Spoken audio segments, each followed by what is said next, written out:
اگلا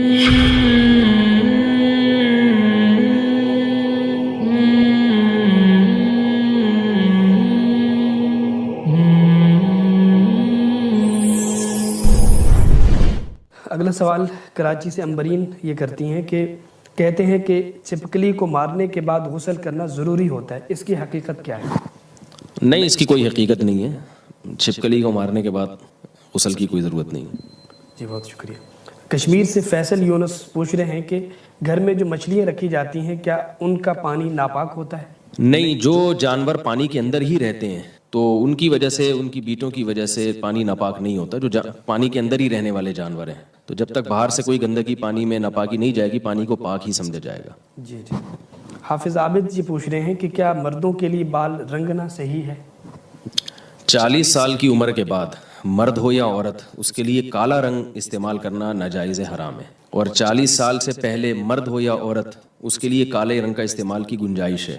اور 40 سال کے بعد کالے رنگ کے علاوہ کوئی بھی رنگ لگا سکتے ہیں، چاہے مرد ہو یا عورت۔ اس میں یعنی مردوں یا عورتوں کا کوئی فرق نہیں ہے، 40 سال کے بعد آپ بلیک کلر کے علاوہ کوئی بھی کلر لگا سکتے ہیں۔ جی اگلا سوال یہ ہے کہ ہم آئی بروز نہیں بنواتی کیونکہ اس سے منع کیا گیا ہے، البتہ ہم تھوڑی خوبصورتی کے لیے زائد بالوں پر بلیچ کر لیتے ہیں، کیا ایسا کرنا صحیح ہے؟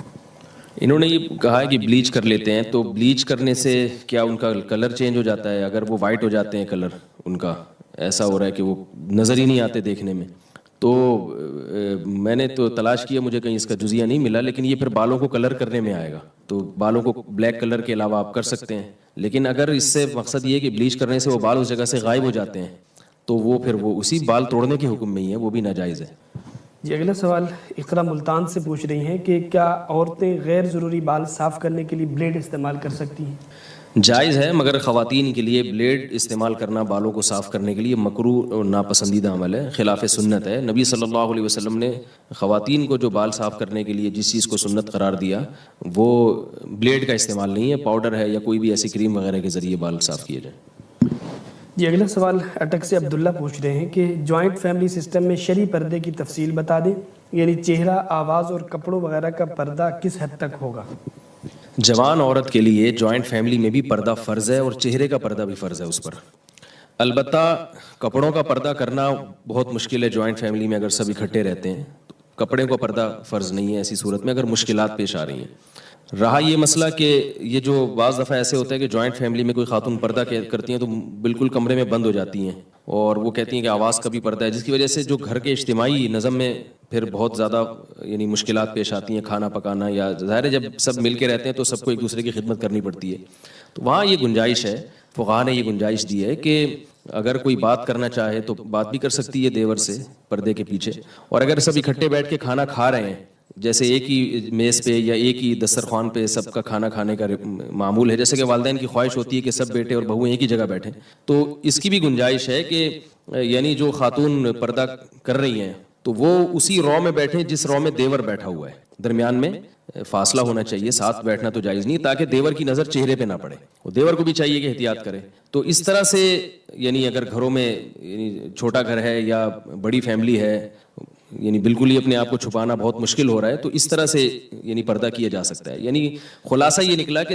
ایسے نہ بیٹھا جائے بالکل آمنے سامنے کہ دیور کی نظر بھابھی پہ پڑ رہی ہے، یہ بالکل جائز نہیں ہے، اور بے تکلف نہ ہوا جائے، جیسے بعض خاندانوں میں دستور ہے دیور بھی جوان ہے، بھابھی بھی جوان ہے، اور خوب کہہ کے سامنے بیٹھ کے لگا رہے ہیں، یہ بالکل غلط ہے۔ تو کوئی ضرورت کی بات ہو تو کی جا سکتی ہے، سفر سے واپس آئیں تو سلام بھی کیا جا سکتا ہے، خیریت بھی ایک دوسرے کی پوچھی جا سکتی ہے، اور اکٹھے بیٹھ کے یعنی ایک ہی دسترخوان پہ کھانے کی بھی گنجائش ہے، لیکن میں نے بتایا کہ آمنے سامنے نہ ہو،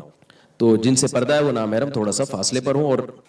یعنی بالکل چہرے پہ نظر نہ پڑے، ایسی یعنی ترتیب سے بیٹھا جائے، تو یہ انشاءاللہ اس میں گنجائش ہے۔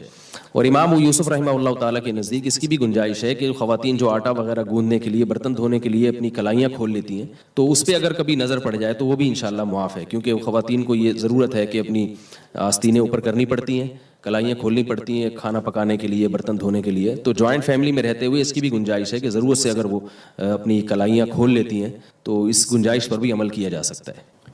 جی بہت شکریہ۔ اگلا سوال ڈیرہ غازی خان سے محمد طاہر کا ہے،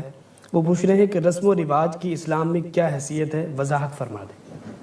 ان کے سوال بہت ہی مبہم ہے کہ رسم و رواج کی رسم و رواج کچھ تو ایسی ہیں جو سنت نہیں ہے لیکن اس کو لوگ دین سمجھتے ہیں، تو اس کو پر تو بدعت کا گناہ ہوگا. کچھ رسم و رواج ایسی ہیں کہ جن سے یعنی جیسے نکاح کی رسومات ہیں یا میت کی رسومات ہیں، اس کو لوگ